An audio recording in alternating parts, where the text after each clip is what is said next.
Most people see a straight line to success. They see the black turtleneck, the iPhone, and the $1 billion cheers.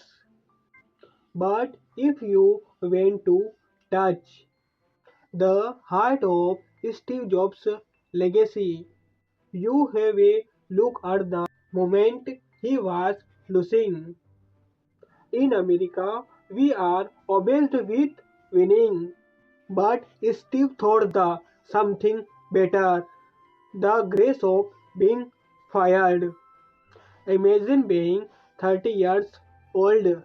You are built a kingdom, and then in front of the whole world, you are kicked out of your own castle.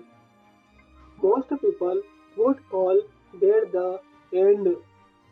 Steve called it the best things they could have ever happened.